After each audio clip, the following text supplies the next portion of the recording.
नमस्कार दोस्तों, स्वागत करता हूं एक बार फिर से हमारे चैनल पे।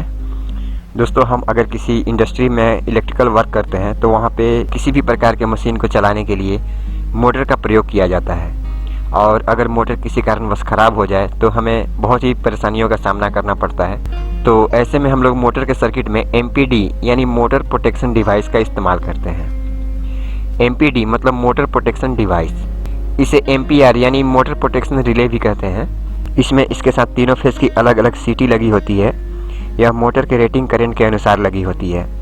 इसका मेन काम यह होता है कि यह मोटर के वोल्टेज, करंट और फ्रीक्वेंसी को मेजर करता है और हमारे मोटर में किसी भी प्रकार का फॉल्ट आने पे यह ट्रिपिंग कमांड देता है सर्किट को, और मोटर के सर्किट को फॉल्ट आने से पहले ही ट्रिप करा देता है। दोस्तों, आपने देखा होगा कि अक्सर मोटर के नेम प्लेट पे उसका रेटिंग लिखा होता है, जैसे कि यह कितने फेस का मोटर है, इसमें कितना वोल्टेज होना चाहिए, इसमें कितना एम्पियर करंट लेता है, इसकी फ्रीक्वेंसी क्या है, इसका पावर फैक्टर क्या है, यह कितने RPM पे घूमता है। इन सभी को हम लोग MPD के पैरामीटर में सेट कर देते हैं, जिससे यह इन सभी को सेंस करता रहता है और फॉल्ट आने पे सेटिंग किए गए पैरामीटर से ज़्यादा या कम होने पे यह सर्किट को ट्रिप कमांड देता है और यह सर्किट को ट्रिप करा देता है और हमारे मोटर को नुकसान होने से बचा लेता है। अभी हम लोग देखते हैं कि इसका सर्किट वायरिंग किस तरह से किया जाता है। उसके लिए दोस्तों चलिए चलते हैं अपने कंप्यूटर स्क्रीन पे।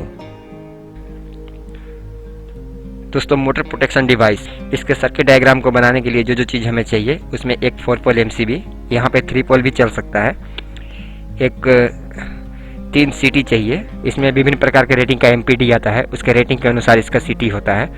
और ये एक मैग्नेटिक कॉन्टैक्टर चाहिए, ये भी रेटिंग के अनुसार ही इसका मैग्नेटिक कॉन्टैक्टर लगेगा। और एक MPD मोटर प्रोटेक्शन डिवाइस, एक सिंगल पोल MCB, एक NC पुश बटन, एक NO पुश बटन, एक ट्रिप इंडिकेटर और एक मोटर। इतने सारी चीज़ों का हमें ज़रूरत पड़ेगा इसके सर्किट डायग्राम को बनाने के लिए। तो सबसे पहले हमें इसमें 3 फेस चाहिए। ये हमारा 3 फेस और न्यूट्रल आ गया। और ये 3 फेस न्यूट्रल जो है MCB को ऑन करने के बाद ये CT के थ्रू मैग्नेटिक कॉन्टैक्टर को जाता है, और चूंकि ये यहाँ से कनेक्टेड है तो ये सिंगल पोल MCB को भी चला जा रहा है। सबसे पहले हम लोग इसके तीनों CT का कनेक्शन कर देते हैं। ये CT का S1, S2, S3, S4, S5, S6 MPD के S1, S2, S3, S4, S5, S6 terminal पे कनेक्ट हो जाएगा। ये 6 वायर हमारा ये CT से MPD को कनेक्ट हो गया। इस CT के थ्रू ये मीटर एम्पियर और वोल्टेज मेजर करता है कि हमारा मोटर कितना एम्पियर करंट ले रहा है और इसमें कितना वोल्टेज जा रहा है। जैसा कि हम लोग जानते हैं कि इस कॉन्टैक्टर को एनर्जाइज करने के लिए 220 वोल्ट का सप्लाई चाहिए, तो इसको हम लोग कंट्रोल वायरिंग के थ्रू यहाँ पे 220 वोल्ट का फेस लेकर के आएंगे। लेकिन न्यूट्रल तो हमें इसमें चाहिए ही चाहिए, तो इसलिए हम लोग इसका पहले न्यूट्रल का कनेक्शन कर दे रहे हैं। ये हमने इसका न्यूट्रल का कनेक्शन कॉन्टैक्टर को कर दिया और साथ ही साथ ये इंडिकेटर लैम्प को भी कर दिया, क्योंकि इसमें भी जो है न्यूट्रल लगेगा। और इसके साथ MPD को भी न्यूट्रल लगेगा, क्योंकि यहाँ पे 220 वोल्ट ऑक्सिलरी सप्लाई चाहिए इसको ऑन करने के लिए। तो हमने न्यूट्रल का कनेक्शन तीनों में कर दिया। अब यहाँ पे आप देख सकते हैं, यहाँ से तो MCB तक कनेक्शन आ गया है। अब जब हम लोग इसे ऑन करेंगे तो इसको ऑन करने के बाद इसका सप्लाई हमारा MPD के कॉमन टर्मिनल को जाएगा और इसी से लूप होकर के हम लोग इसका सप्लाई ऑक्सिलरी पॉइंट को दे देते हैं, क्योंकि यहाँ पे 220 वोल्ट चाहिए इसको चालू करने के लिए। तो ये हमारा पहले से न्यूट्रल आ चुका है और यहाँ पे फेस आ गया, तो यहाँ पे 220 वोल्ट पाने के बाद ये MPD ऑन हो जाएगा। अभी हम लोग इसका NO पॉइंट से एक वायर लेंगे और NC पुश बटन के एक टर्मिनल को कनेक्ट कर देंगे और NC पुश बटन से NO पुश बटन को कनेक्ट करेंगे। और हमें इन दोनों के बीच में से इस मोटर को होल्ड करने के लिए एक वायर लाना होगा। हमने इसके पहले भी वीडियो बनाया है डुअल स्टार्टर के ऊपर में, उसमें हमने डिटेल्स में बताया है कि डुअल स्टार्टर किस तरह से वर्क करता है। तो अगर आपने वो वीडियो नहीं देखा है तो जाकर के देख लीजिए, हम इसका लिंक डिस्क्रिप्शन में दे देंगे। उसमें आप बेहतरीन तरीके से समझ जाएंगे कि इस कॉन्टैक्टर को होल्ड किस लिए किया जाता है। तो अभी फ़िलहाल हम लोग इसका यहाँ से एक होल्डिंग वायर कॉन्टैक्टर के NO टर्मिनल तक लेकर के आते हैं। ये हमने बीच से एक वायर लिया और कॉन्टैक्टर के NO टर्मिनल तक लेकर के आ गए।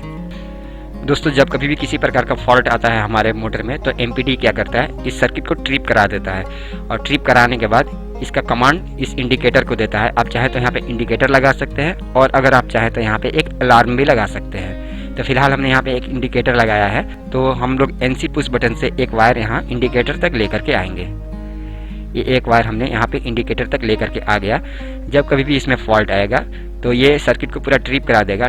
ट्रिप करा देने के बाद यहाँ से कमांड ये इंडिकेटर को देगा और ये इंडिकेटर ग्लो करने लगेगा।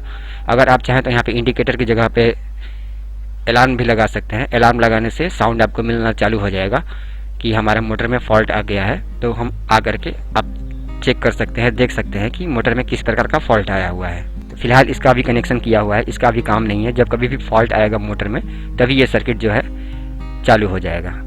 अभी हम लोग क्या करेंगे, अभी हम लोग इस कॉन्टैक्टर को एनर्जाइज करेंगे। जब तक हम लोग एनर्जाइज नहीं करेंगे, ये जो 3 फेस का सप्लाई यहाँ तक आया हुआ है ये आगे तक नहीं बढ़ने पाएगा। तो इसको जब 220 वोल्ट से हमें एनर्जाइज करना पड़ेगा। तो एनर्जाइज करने के लिए हम लोग यहाँ से पुश बटन को पुश करेंगे। तो जब हम लोग इसको पुश करेंगे तो यहाँ से सप्लाई आगे बढ़ेगा और हमारे कॉन्टैक्टर के A1 टर्मिनल तक चला आएगा। अभी आप देख सकते हैं यहाँ पे ये A1 टर्मिनल तक सप्लाई आ गया और हमने पहले से सप्लाई इसका A2 टर्मिनल को दे रखा है।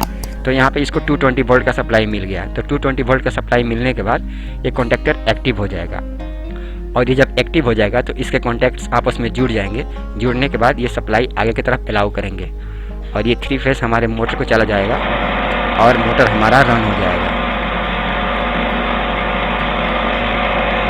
और अभी आप देख सकते हैं ये यहाँ पे एनो टर्मिनल पे हमने एक वायर लेकर के आया हुआ था। तो जब ये कॉन्टैक्टर एक्टिव होगा तो इसका एनो कॉन्टैक्ट NC में कन्वर्ट हो जाएगा। तो फिर यहाँ से सप्लाई आगे होते हुए ये A1 टर्मिनल तक जाएगा और ये कॉन्टैक्टर को होल्ड करके रखेगा। और जब कभी भी हमें मोटर को बंद करना होगा तो जब हम लोग पुश बटन को दबाएंगे तो उसके बाद इधर का टोटल सप्लाई जो है इसको बंद कर देगा और हमारा मोटर बंद हो जाएगा। तो दोस्तों ये तो हो गया मोटर प्रोटेक्शन डिवाइस का सर्किट डायग्राम। अभी हम लोग देखेंगे कि इसमें कौन कौन सा फीचर्स आता है और ये किस किस प्रकार के फॉल्ट से हमारे मोटर को सुरक्षा प्रदान करता है। यहाँ पे आप देख सकते हैं ये मोटर का मैनुअल है। ये ओवरलोड रेंज है, ये इस रेंज में आता है।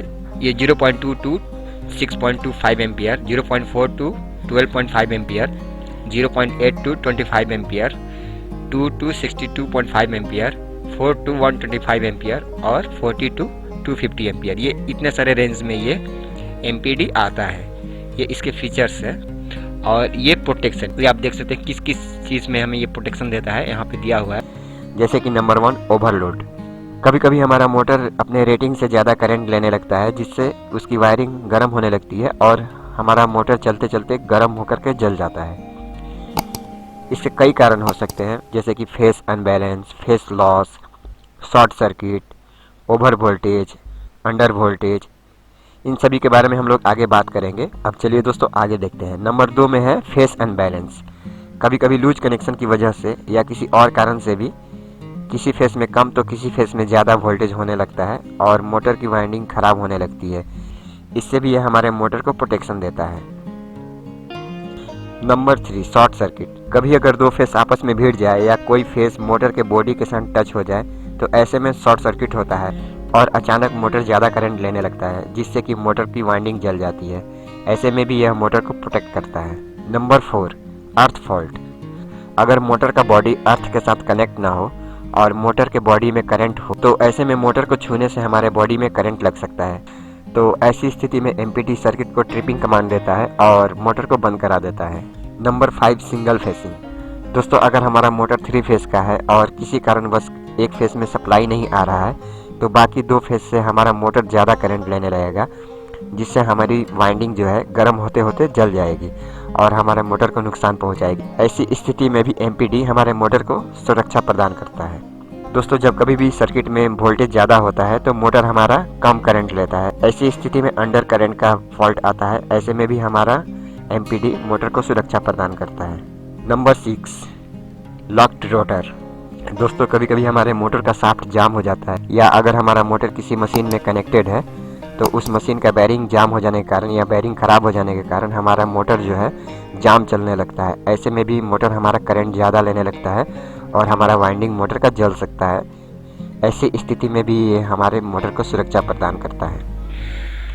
तो दोस्तों होप करता हूँ कि ये वीडियो आप लोग को पसंद आया होगा अगर दोस्तों पसंद आया है तो एक लाइक करते हुए जाइए, और जो लोग नए हैं वो चैनल को सब्सक्राइब कर लीजिए, क्योंकि हम लोग इसी प्रकार के वीडियोस आप लोग के सामने हमेशा लाते रहते हैं। तो दोस्तों मिलते हैं फिर किसी अगले वीडियो में, तब तक के लिए नमस्कार।